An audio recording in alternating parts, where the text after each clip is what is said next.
Feels great to be here. And we're just an amazing team of New Yorkers. And to my fellow New Yorkers, thank you. Mommy is looking down on our city, and she's looking at her baby boy who transitioned from being dyslexic, rejected, and now he's elected to be the mayor of the city of New York. And we can't do what we do without this team. Can my commissioners and deputy mayors please stand up? Please stand up.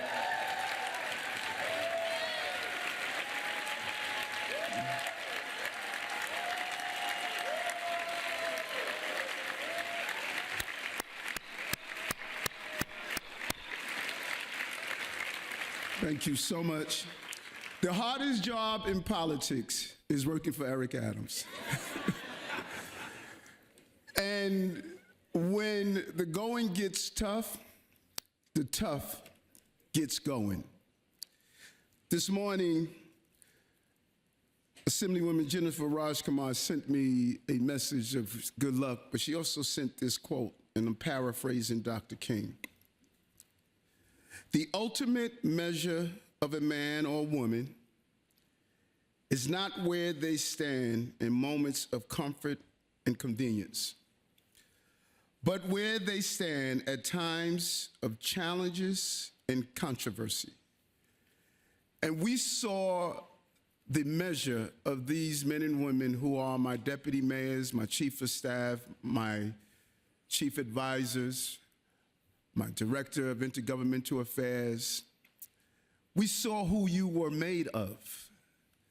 When things got difficult and others would have fled and would have run from the challenges, you leaned into it.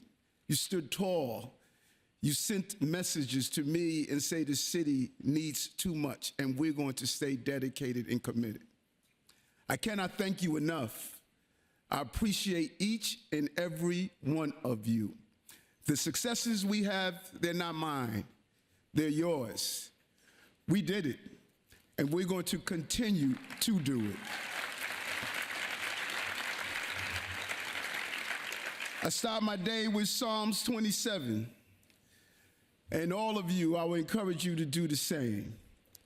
But today I want to say, welcome to the heart of Harlem.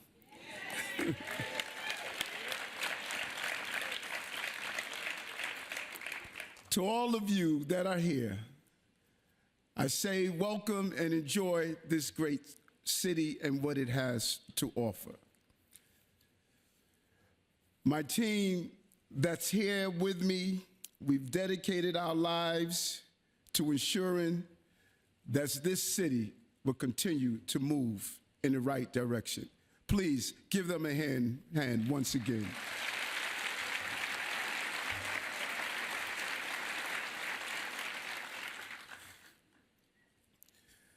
If we could have stood on these streets exactly 1 century ago, we would see a community of New Yorkers building their lives all around us.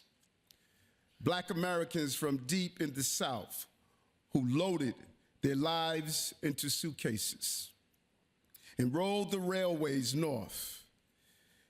They came from different parts of the country for freedom and for their families, for their children, for their future. New York City was the promised land. It did not promise that an easy life, but it promised them a better one. In time, Harlem came into its own, a place where the Black community grew strong, Black businesses opened, and Black culture took center stage.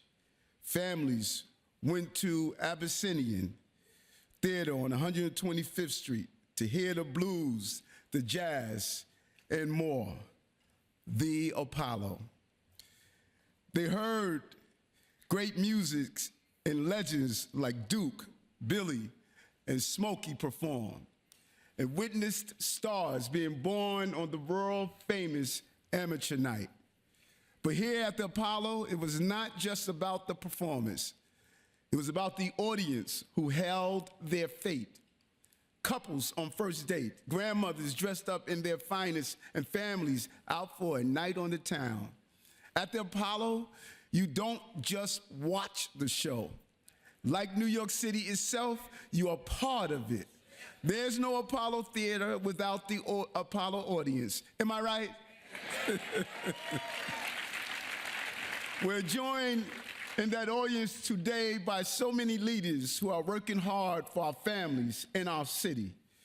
I also want to acknowledge my colleagues in government who work hard every day in Washington, D.C., in Albany to get stuff done for New Yorkers. My great partner, Governor Kathy Hochul, New York Attorney General Letitia James, State Controller Tom DiNapoli, U.S. Senate Minority Leader Chuck Schumer, and U.S. Senator Kirsten Gillibrand, U.S. House Minority Leader Hakeem Jeffries, Congressman Jerry Nadler, and the entire New York City congressional delegation. And in Albany, State Senate Majority Leader Andrea Stewart-Cousins, State Assembly Speaker Carl Hastie, and I want to thank all of our partners who serve in Congress, the State Senate, State Assembly, and City Council, including so many who were able to join us today. Also want to give a special thank you to all the members of the Harlem delegation for welcoming us all to Harlem today.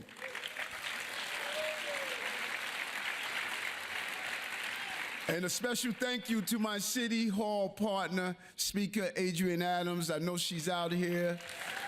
Who would have thought two Baysiders would be running the city of New York? Thank you for the work you have done in the City Council chambers. As I always say, we can move forward and stronger together, running the city. Also want to thank our district attorneys who are keeping the city safe in the partnership they're showing with the new police commissioner, Commissioner Jessica Tisch. Bronx DA Darcel Clark, Brooklyn DA Eric Gonzalez, Manhattan DA Alvin Braggs, Queens DA Melissa Katz, and Staten Island DA Mike McManahan. In addition to all who serve our city, including our 5 borough presidents that are here as well, Public Advocate Jamani Williams and Controller Brad Lana. I know I saw Vanessa Gibson, Queens Get the Money, Donovan Richards, Antonio Reynoso, and good to see you, Borough President Levine. I always say that was one of the best jobs in government, you know, being a borough president. Thanks to all of our brothers and sisters, and finally labor that's in the house. I want to thank labor so much for what you do every day, including HTC, 32BJ, DC 37, CSA, 1199 SCU, and the Carpenters.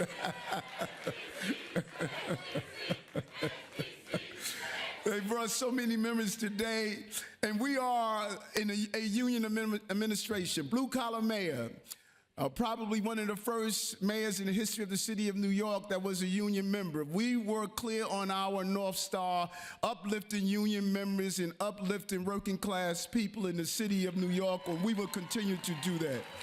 So to all elected officials, labor leaders, public servants, we owe a debt to the leaders who came before us, and today, we mourn and honor one of those leaders, President Jimmy Carter, a true public servant, a leader and humanitarian full of hope and compassion for his fellow man. We send prayers to all who knew and loved him and salute his dedication to serving others across our nation and around the globe. Thank you, President Carter, for your service and leadership. Thank you. It's hard to believe, but it was 3 years ago I took the oath of office at a time when our city was facing serious setbacks and tough challenges. COVID and chaos had thrown New York into uncertainty and pushed too many families away from this great city. Crime was surging, our economy was tanking, and our housing crisis was growing worse by the year. I told you then, that there was no easy solution to these challenges. But with steady hands and bold leadership, we wouldn't just bring New York City back. We will make it better than ever. We started with public safety, the cornerstone of our city's success. To keep New Yorkers safe, we put thousands of new officers onto our streets and took nearly 20,000 illegal guns off our streets. We supported law enforcement with new training and benefits and unveiled a $485 million action plan to prevent gun violence. These efforts have paid off. Over the past 3 years, we have driven murders and shootings down by double digits, padlocked more than 1,300 illegal smoke shops, good job, Sheriff Miranda, and seized over 80,000 ghost cars and illegal vehicles like mopeds and ATVs. But we have not just driven down crime, we drove jobs up. When I think about our administration, the word that comes to mind is record. Record after record, record jobs, record small businesses, record investments in minority and women-owned businesses. We opened the country's largest outdoor dining program, tore down hundreds of scaffolding sheds, and launched the trash revolution to move every single trash bag off our streets into containers. Great job when you were the commissioner, Commissioner Tisch. We brought home $2.3 billion in federal money to transform our infrastructure and created a record amount of public space for pedestrians across the 5 boroughs. Deputy Mayor Josie, well done, you and your team. We put over $30 billion back in the pockets of New Yorkers, delivered hundreds of millions of dollars in tax reliefs, and unveiled Axe the Tax for the working class to tear up city income taxes for the working class families who need it the most. For the first time in city history, we extended a $3K offer to every single family who applied on time and enrolled a record 150,000 young people in our early childhood education system last year alone. We transformed the way our students learn to read and do math, connecting 15,000 New Yorkers to apprenticeships and opening the most new school seats in over 2 decades. We shattered affordable housing records for the second year in a row, unlocked billions of dollars for public housing, and after decades of inaction, passed the most pro-housing zoning proposal in city history. Thanks to our administration and our partners in the City Council, Deputy Mayor Maria Torres Springer, Dan Garodnick, real teamwork to get this done. New York City is finally becoming a city of yes, a city of yes.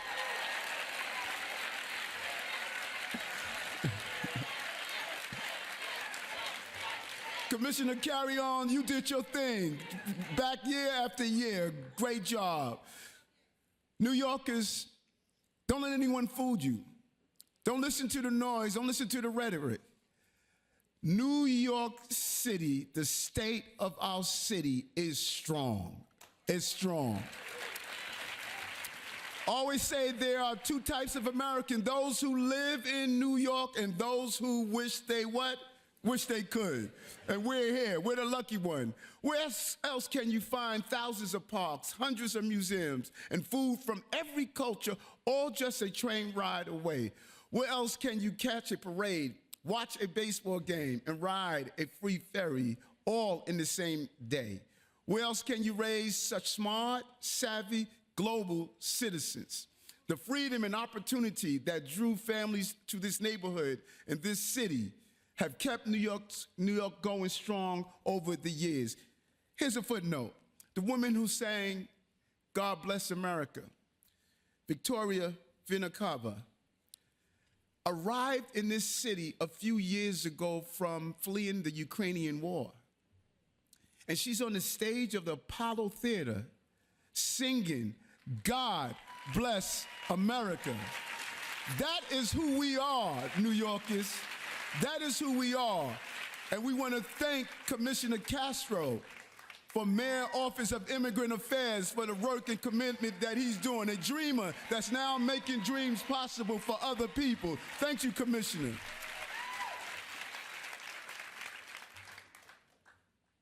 But there's no denying that New Yorkers are anxious about the future. Extreme costs are forcing too many people, especially working class families, to make hard choices between groceries or childcare, medicine or clothing, making the rent or moving out. I know because I was there with her. She worked several jobs just to raise 6 kids by herself. Too often we had to eat 1 meal a day because we could not afford 3. But even though the odds were stacked against us, Dr. May Adams never stopped fighting to provide her family with a better life. That is why I will never stop fighting to do the same for you and your families. But despite all we have accomplished, I won't stand here and try to tell you our work is complete. No, now is the time for renewed dedication and continued education. Because no matter what challenges we face, I promise you this, no one will fight harder for your family than I will and this administration that is sitting up front. It's what you elected me to do and what I ask them to do every day. When others wanted to defund the police, we defended them, putting more officers on our street to keep New Yorkers safe. When too many places pushed back on new housing, we stood up for working class New Yorkers, never letting the voices of no drown out the voices of need. When it was clear that our people on our streets and subways needed help, we stood up to get them the support they deserve, making their lives easier and remove off our subway system to put them in the proper care they deserve. And when Washington refused to take action on a broken immigration system, we stood up for our city and pushed back while still caring for hundreds of thousands of asylum seekers. But we know we still have much work to do and more people to help. Too many families are still facing the same struggles that Dorothy May Adams and my siblings did. So today, I want to talk about how we can make New York City the best place to raise a family, the safest place to raise a family, the most affordable place to raise a family, the most welcoming place to raise a family. Our city must go further to get to the health care and housing you need, the parks and playgrounds you deserve, the education that sets your child up for success, and the chance to make the best possible life for yourself and your family. How can we make sure that the greatest city in the world is also the greatest place to raise a family? That starts with keeping families safe. I patrolled New York City as a police officer in the 80s and in the 90s, and saw firsthand what crime and chaos can do to a city. When we came into office, we made it clear that we would not slide back into those decades, and we would not tolerate an atmosphere where anything goes on our streets. From putting more officers on the beat to tackling the quality of life issues that families care about, we have stayed true to that mission and driven down crime. The good news is that these strategies are working. Last year saw the lowest amount of gun violence in the history of Brooklyn, with a real partner in the Brooklyn DA's office with Eric Gonzalez. Thank you so much for what you have done.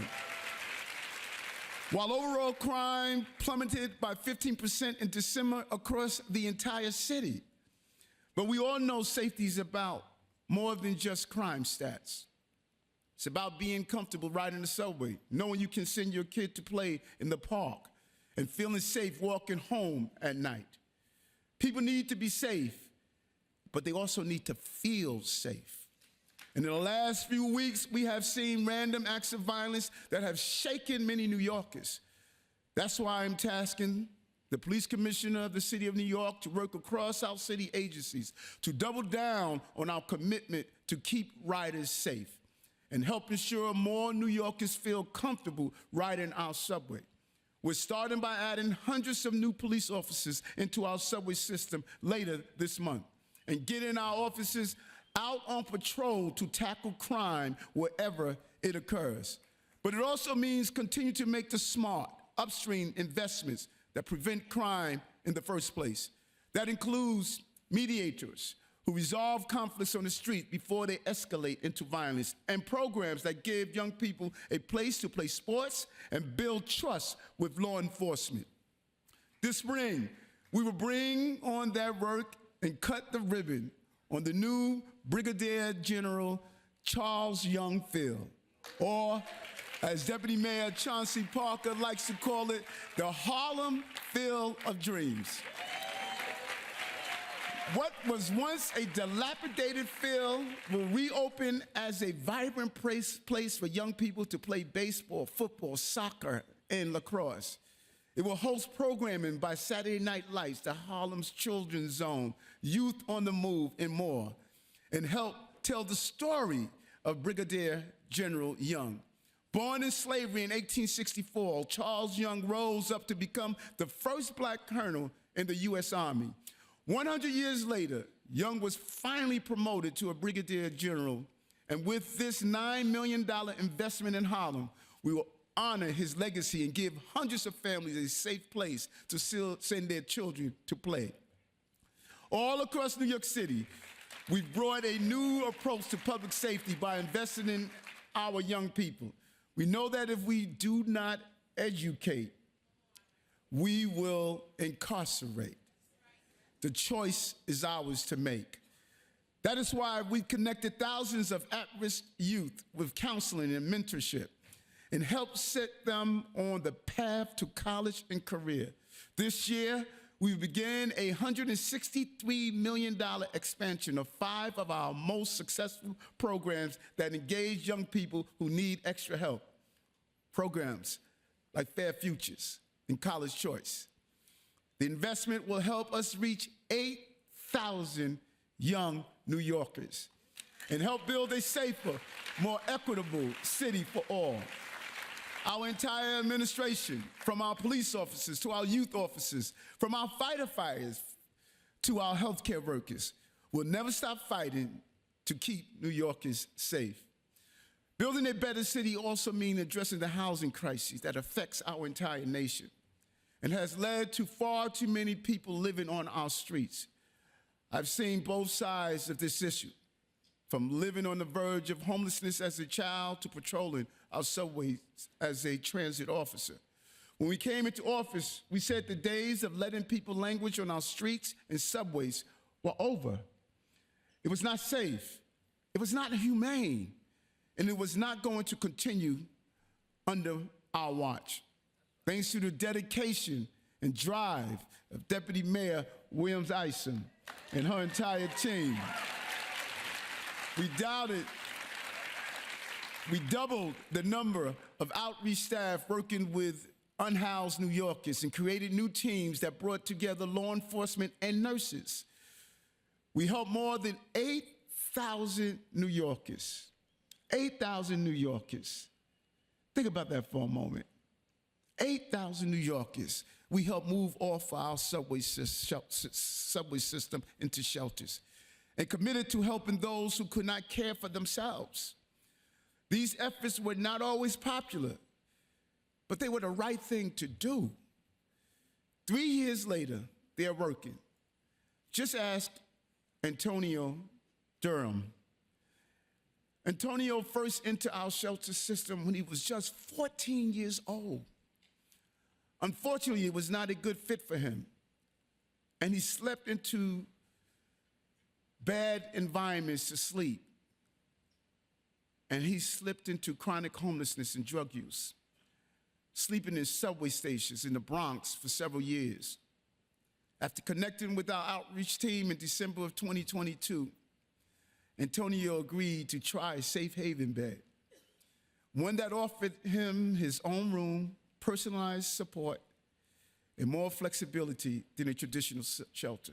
And you know what? It worked. 6 months later, Antonio moved into a supportive housing apartment in the Bronx. We will not walk away from Antonio, New Yorkers.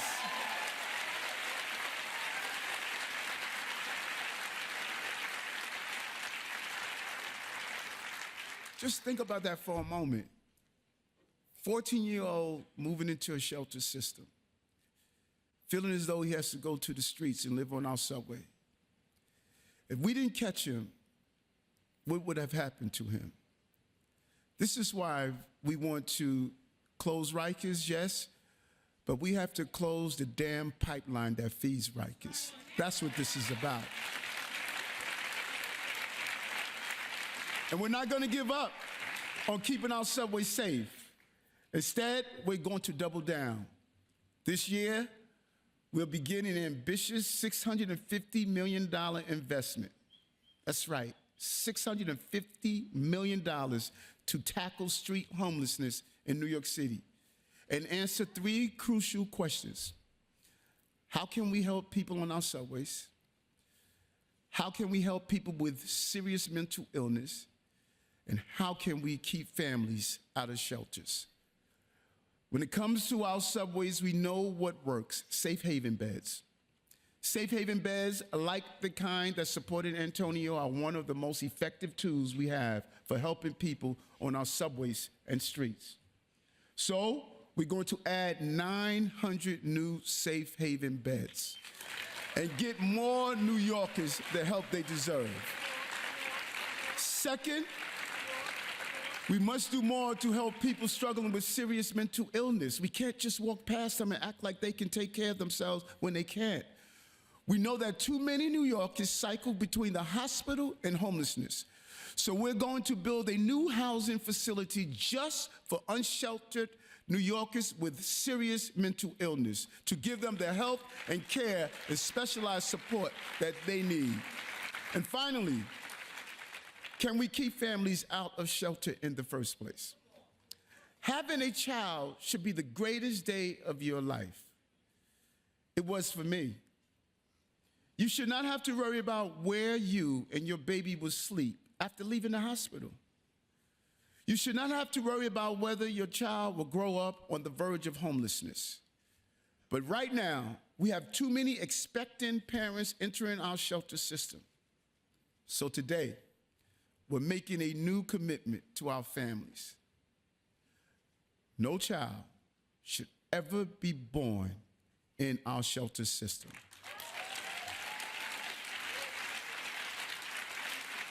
This year, we'll launch a new program to connect soon-to-be parents applying for shelter with services that help people find permanent housing before their child is born. We must stop the cycle of poverty and housing instability before it ever begins, and ensure mothers and babies do not go to a shelter after leaving the hospital. Subways, serious mental illness, shelters. That is how we make a renewed commitment to tackling street homelessness. We can do this, New York City, but we need Albany's help as well. We have seen the tragic consequences when severe mental health illness on our streets and subways go unchecked, which is why we must pass the Supportive Intervention Act. This crucial legislation will help us get those in need the care they deserve, provides assistance to those who can no longer care for themselves, and keep all New Yorkers safe. I want to thank Governor Hochul and all our elected partners who are fighting to get this done. Thank you. It is so crucial for our city. The housing crisis is real, and we know how to solve it by building more homes. This will help New Yorkers from all walks of life, from those who need a second chance to families who need a place to grow. Making New York City the best place to raise a family means helping even more people find an affordable home. When I was young, there were days when my siblings and I had to carry our clothes to school in trash bags because we were worried that we might be evicted before the day was over. My mother worked job after job to save up enough money and move us from a tenement building to a small house in Queens. but the struggle to keep a roof over our heads continued. Mom was afraid she would lose everything she had worked for. Too many families still feel that way today. That is why our administration brought an ambitious new approach to housing right from the start. DM Maria Torres Springer described it well. Everything, everywhere, all at once. That means building on every block in every borough, working with every agency in every office, using every tool in every level of government to give the families homes they deserve. Since the start of this administration, we have created, financed, and preserved nearly 80,000 units of housing and connecting New Yorkers to record amounts of affordable homes as well. Not just one, but 2 years in a row. HBD and your team over there saw the mission, executed the mission, job well done on what you accomplished over at HBD. And thanks to the partnership between the Department of Veteran Affairs, Veteran Services, and the Department of Social Services, we are breaking down silos within government to share data so we can make it easier for veterans to find housing. Great job, Commissioner. And create a stronger safety net for those who have bravely served our country. You cannot serve foreign lands but can't find housing on your land. That is not acceptable, and we're going to fight for their housing. But we knew that tackling our housing crisis meant going deeper and finally revitalizing our outdated zoning code. Thanks to an unprecedented coalition of advocates, council members, and city agencies, we passed landmark changes to unlock new housing and finally turn New York City into a city of yes. Previous administrations talked about it. This administration with the city council, we got it done. We said yes to 80,000 new homes, yes to $5 billion for housing and infrastructure, and yes to making sure more families can afford to live all across New York City. Everywhere housing will be built. Historical moment. These are already historical achievements, but we want to go even bigger. We've seen too many families leave for the suburbs once children are on the way. So today, we are launching City of Yes for Families, an expansive new approach to housing, zoning, and public space that will change the way we build across the 5 boroughs and create more family-friendly neighborhoods. We will work across our housing agencies to build more family-sized units and more homes for multi-generational families so that parents and grandchildren can stay together. We will work with the city council to build more housing alongside schools, playgrounds, grocery stores, and libraries. With City of Yes for Family, we'll build 800 units of housing alongside a brand new library on the Upper West Side, creating what is known as Living Library, the largest in city history. We will also roll out new initiatives to help more people buy a home in the 5 boroughs. If you are paying rent every month, it should count towards your credit score. With our new initiative, it will. We will help more New Yorkers build up credit and eventually secure a mortgage for the first time. From top to bottom, we are rethinking how we use land and how we build housing in our city. That's why, for the first time ever, we called a charter revision commission to focus on housing and propose changes to our city charter that will help create more homes for families for generations to come. When I spoke to you last year, I promised to advance 24 housing projects on public sites that would build up to 12,000 new units. But in 2024, like we always like to do, we do it bigger and better. We went even further, advancing 26 sites to build the homes families need. We also issued a landmark executive order requiring every agency to see where you can build new housing on city-owned land. And this year, with City of Yes for Families, we move forward with the first sites, including over 2,000 new mixed-income homes at 100 Gold Street, where many of our city staff work today. We've already introduced 5 neighborhood plans to build up to 50,000 homes from Brooklyn to the Bronx. And this year, we'll go even bigger and start bringing a new generation of housing to Manhattan. Over the decades, housing prices in Manhattan have gone up while working class families have been pushed out. So we'll start to use the new zoning tools we secured from Albany and our City of Yes plan to add 100,000 new homes in Manhattan, reach a total of 1 million homes in the next decade. 1 million homes in the new decade. We like to call it the Manhattan Plan. A tribute to this borough's long history as a place where families from all over the globe will come to start the American dream. From the brownstones in Harlem to the high-rise in Manhattan, we will say yes to more housing and yes to a more family-friendly city. Helping families make rent or buy their first homes means helping them save money, and we are determined to do just that.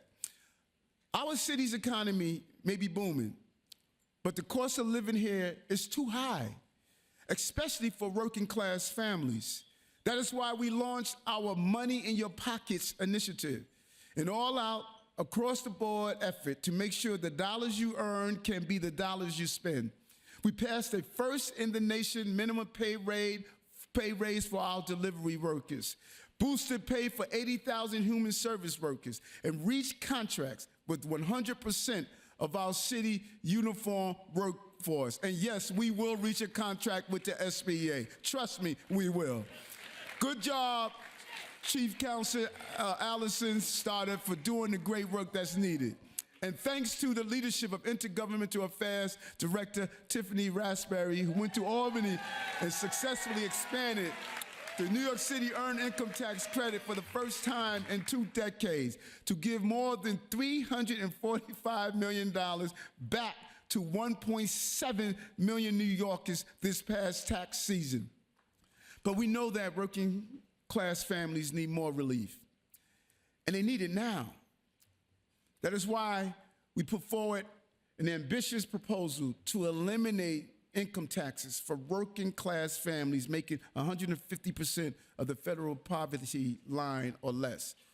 It's time to get rid of city income taxes for a single mother making $31,000, a family of 4 making $46,000, and other New Yorkers making do with less. It's very clear. Time to axe the tax. It is time to axe the tax. Let them hear it across the entire state. It's time to axe the tax, and we are going to make it happen. And by doing so, our axe the tax for the working class proposal will eliminate and lower city income tax bills for over 582,000 New Yorkers and their dependents. And it would give over $63 million back to the families who are in need of it to pay for rent, groceries, childcare, and more. So let's get it done, New York. Say it with me one more time. Axe the tax, axe the tax, axe the tax. Good job. Good job, Budget Director Jack Jihar, protecting our money and getting it done. We're cutting taxes, raising wages, and helping New Yorkers eliminate burdensome debt. Everybody's laughing and looking at Jock, because Jock hates spending that money. Our city's financial counselors have already helped more than 25,000 New Yorkers reduce their debt by $37 million. But 1 in 4 New Yorkers are still saddled with student loan debt, including many of our public servants. That is why we are launching a new program to help public servants enroll in the federal government's Public Service Loan Forgiveness Program. We will help wipe out nearly $360 million in student loan debt for 100,000 city employees and family members who qualify. These employees, they give their time and their career to their fellow New Yorkers. And now we're going to give some money back to them. From our financial counselors to our free tax prep specialists, New York City's public service fight every day to make life more affordable for working class families. Through our Money in Your Pocket initiative, we have saved New Yorkers billions of dollars in free summer program, free transportation, and free internet. In the 21st century, the internet is essential for finding a job, filling a prescription, and applying for childcare. But when we came into office, the digital divide was leaving too many New Yorkers behind. We launched Big Apple Connect to bring internet and cable to 150,000 houses across 220 NYCHA facilities and help New Yorkers like Karen Davis, the secretary of Marlboro Housing Tenant Associates. Karen is a proud member of the South Brooklyn Royals drumline and dance team and a Big Apple Connect user. The money Karen saves on high-speed internet goes towards rent, supplies, and food. She uses the internet to promote her small business, making centerpieces for weddings and baby showers, and share photos of her grandchildren and great-grandchildren.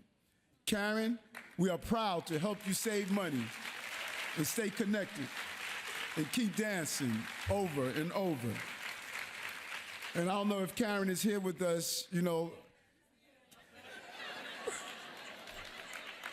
Let's see. I need you to convince Jordan I need some grandchildren, okay? Big Apple Connect has been a resounding success. But we want to go further, and hats off to Matt Frazier, our CTO, for having this vision and making it happen. Good job, Matt. This summer, in partnership with the New York Public Library, we will launch Neighborhood Internet, a new program to bring free internet to 2,000 Section 8 and other low-income homes in the upper part of the Upper Manhattan and parts of the Bronx, all of the Bronx, and save hundreds of dollars for families. New York City is already a great place to raise a family, but as every parent knows, it's not always easy. Working families sacrifice every day for their children. And our city must be there to help them meet their needs, especially when it comes to childcare. That is why we extended thousands of new offers for early childhood education and lowered the cost of subsidized childcare. What once cost working class families $55 a week when we came into office, now just costs them less than $5 today. These are big savings for hardworking families. We have also worked with the City Council to unveil a $100 million investment in our early childhood education system. Cannot thank them enough for this important investment.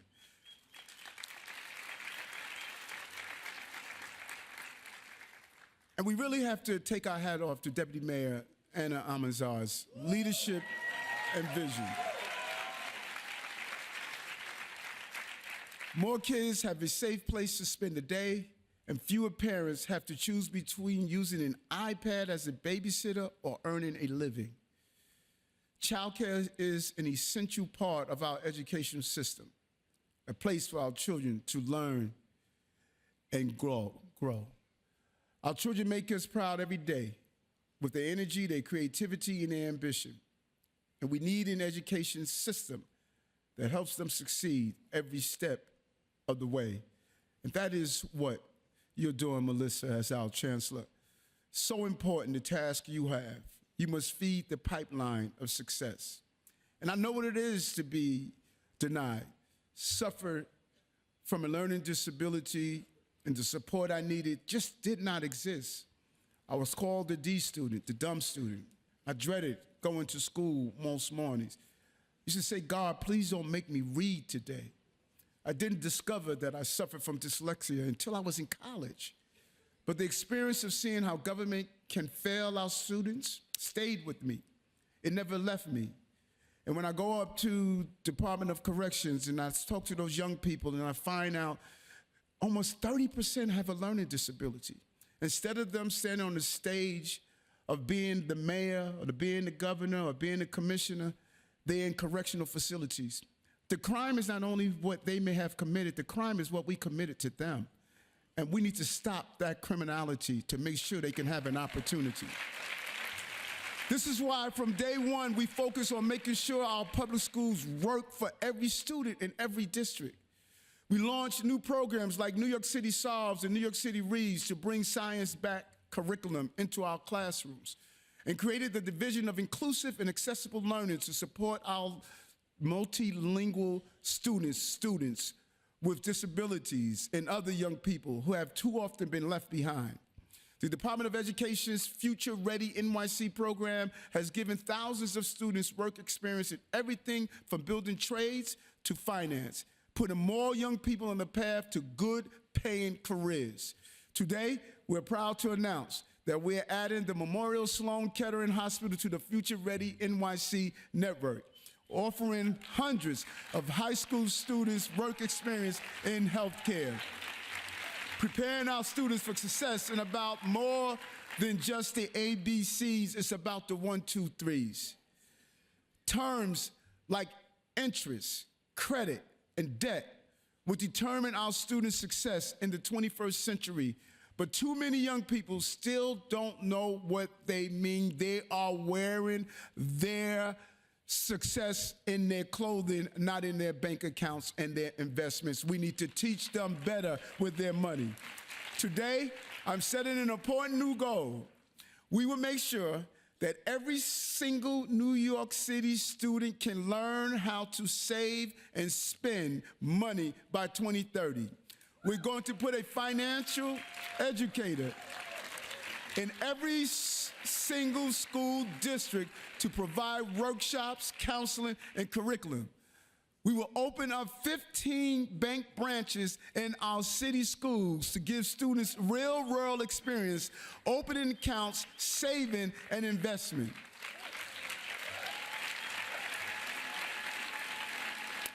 We're going to work on a new program to teach students how to manage real money and encourage them to build financial skills. We can't do this alone. Today, I'm calling on everyone, our banks, our credit unions, our private sector partners, and more, to join us in this cause and help set up our children up for a lifetime of financial freedom. We can do this together. Let's make this happen. You want to get your baby off your couch in his own apartment? Learn him how, tell him how to manage his money. There's no more exciting adventure place to be in the globe, on the globe, than in New York City. No place is more adventurous.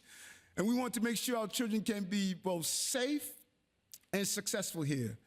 We're working to keep our kids safe on our streets and at our world-class pools and beaches too. That is why we will expand our free water safety and swim classes to reach a total of 18,000 students, saving families over $1 million on swim lessons with this expansion alone.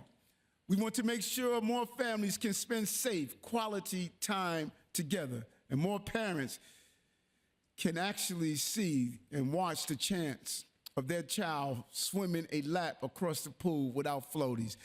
Good job, Sue, wherever you are, for what you're doing with our parks. And as a father, I know the importance of teaching and uplifting the next generation. We want to make sure every family has a chance to build those strong bonds. Our fatherhood initiatives helps fathers to do just that with free parenting programs, mediation, and mentorship. Today, I'm proud to announce that we're going to double the size of our fatherhood initiative and help us reach another 1,500 fathers and families. Our fatherhood initiative to programs that help reconnect LGBTQ+ youth with their families. All of these initiatives are what we are using to keep families strong, and we are keeping families together. A robust economy is one of the best ways to support all of these families.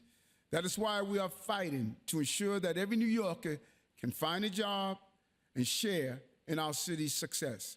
That means jobs that help families buy a home, pay for college, and save for retirement.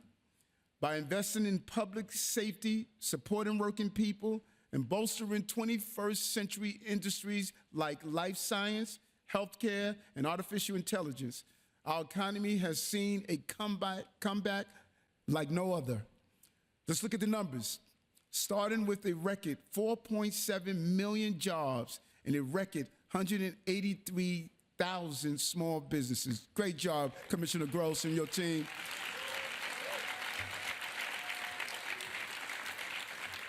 We cut Black and Latino unemployment by more than 20% since the start of our administration.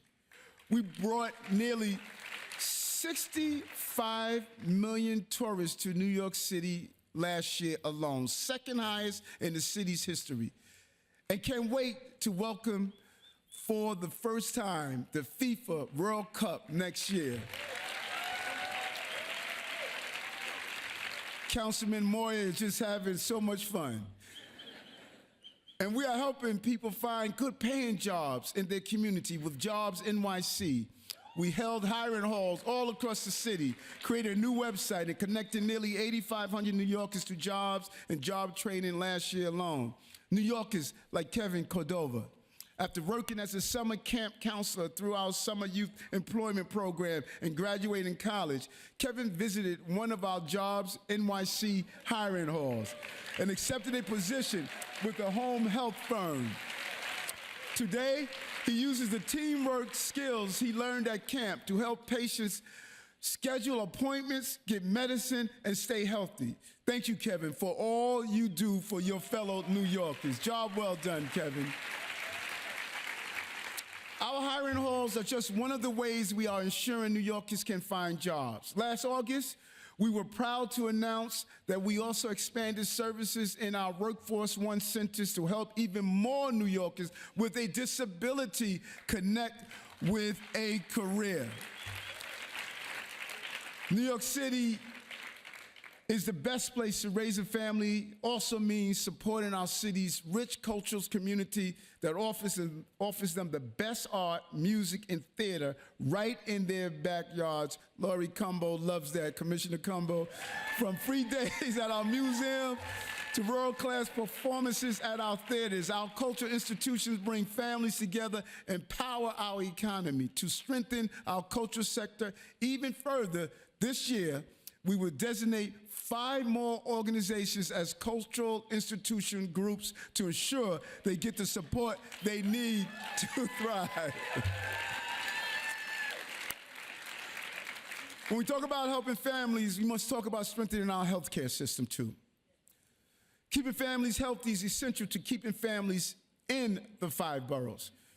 I remember worrying about my mother as she injected herself with insulin and grimace each time, and worrying about myself when I could no longer see the numbers on my alarm clock due to vision loss, and started losing the feelings in my fingers and toes. My doctor diagnosed me with type 2 diabetes, but I was lucky. Healthcare should not be about luck. I was able to reverse my diabetes through healthy eating and lifestyle changes, but too many New Yorkers have not been as fortunate. We know that healthcare costs and chronic disease have put an unsustainable burden on working people, with prescriptions, paperwork, and bills piling up. When we took office, we were clear. We didn't want to keep feeding the healthcare crisis. We wanted to change it. So we launched a landmark campaign to raise New Yorkers' life expectancy to 83 years by 2030. Signed more than 16,000 teenagers up for free virtual therapy, and took on distributors for illegally selling flavored vapes and hooking young people on nicotine and tobacco. Thank you, Corp Counsel Mayoral Good Trufant, for working to protect our children's health and making sure they can have a quality start in life. Our healthcare system has expanded in other ways too, helping more families access doula and midwifery services, and becoming the first public health system in the country to help people access abortion care through telehealth. Because here in New York City, we will always defend reproductive rights. Our health agencies have also helped address another major issue. Over the past 3 years, the arrival of thousands of asylum seekers. Thanks to our asylum application help center and our dedicated public service, we have helped more than 178,000 asylum seekers take the next step on their journey. That is nearly 78% of the people who have arrived here since the spring of 2022, taking a major step and a major achievement. Good job, Chief of Staff Camille Joseph, Vala, Molly, the whole team over there for getting it done and making it happen. And let me tell you something. International leaders came to this city to see what we were doing because they were hearing all the noise and rhetoric, what we were not doing. When they came here, they met me at Gracie Mansion, and they said, no one is doing what New York City is doing for migrants and asylum seekers to put them on a pathway of their next journey. You are a model for the entire country. Great job, team. The health of our people also depends on the health of our public spaces. When we came into office, we knew that it was not enough to just reopen our city. We had to remake it as well. So we brought curbside composting to the entire city, expanded our Summer Street programs to all 5 boroughs. Where's my good friend, Commissioner Rodriguez, for that initiative? Great job, bringing it to the all community. Open Streets is not for Manhattan only. You made it clear. It's for all boroughs of our cities. Great job over at DOT. And invested $1.2 billion in infrastructure and resiliency initiatives to protect against the next superstorm Sandy. Thanks to the vision of Deputy Mayor Mir Joshi, we are creating a more vibrant and open New York City for families to enjoy. From Central Park to Flushing Meadows, our city parks are household names across the globe. They are where we come together, build community, and take our children to play. We have to make sure every New Yorker has that opportunity. So here's what we're going to do. This year, we're going to put another 20,000 New Yorkers within a 10-minute walk of a park by opening more schoolyards in underserved communities and neighborhoods for use during the summer, after school, and on weekends. And we're not just giving families more parks. Sue and her team, they're going to make sure we're giving them cleaner ones too. Starting this year, we will add an extra afternoon cleaning shift to 100 more hot spots in our parks throughout the city to make them even cleaner and safer for our children. From public spaces to public safety, from healthcare to housing, these initiatives will uplift working-class families in the years ahead. But in New York City, we do not measure our work in months or years. We think in terms of decades and build for generations to come. One day, when our children look around, they will see our work all across New York City. They will learn at a world-class research center on Governor's Island. They will work at a modern maritime port in Red Hook. They live on a new North Shore along Staten Island. They cheer at a soccer stadium at Willis Point, and they will come together at a brand new Kingsbridge Armory in the Bronx, soon to be known as El Centro Kingsbridge. He could not be here, but to Councilman Espaillat, job well done for fighting for this to happen, and thanks to the governor for her contribution. From training troops during World War I to distributing supplies after Hurricane Sandy, the Army has served our city for more than a century. With the $215 million vision we unveiled this week, we will begin work on the next chapter in this long history. Out of an empty cabin, we'll build sports fields for our children, spaces for our cultural institutions, and opportunities for local business. We'll create new jobs and affordable homes and give families a place to come together. Vanessa Donovan is not the only one that can say Queens get the money, Bronx got the money also. After decades of disrepair, we'll finally bring a powerful vision for the Armory. It will bring it to life. Possibility and perseverance. That is the story of the Kingbridge Armory, and that's the story of the people of the Bronx, and it is the story of New York City. As we celebrate our 400 years of New York City history and the Lenape people who were here long before us, we must look forward to the future as well. A city where hope and ambition create new industries and opportunities. A city that is safer and more affordable. A city that has space for our families to flourish and grow. I'm determined to make life a little easier for every Dorothy Mae Adams that's out there. Year after year, generation after generation, let's keep this a city for families. Our families here and those who are on their way, working class families, our immigrant families, our extended families. The greatest city in the world must be the best place to raise a family. That's the city we call the city of New York. And to all of you that are here today as you piled into this great Apollo Theater to watch another performance of a great city, I want to thank all of you. Challenging year, difficult year. And many thought we couldn't get through it as we continue with this amazing team to make it happen. There were some who said, step down. I said, no, I must step up. I must step up. That's what life presents you. She stepped up. I would walk past her bedroom with the door closed and I would hear her crying. But every morning, no matter how challenging it was, she got up, never surrendered.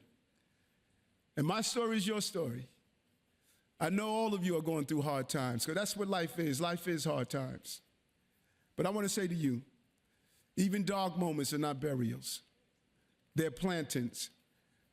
Allow your planting to happen, and you'll see the fruits of your labor. Mommy did it, and that's why I'm mayor. Thank you.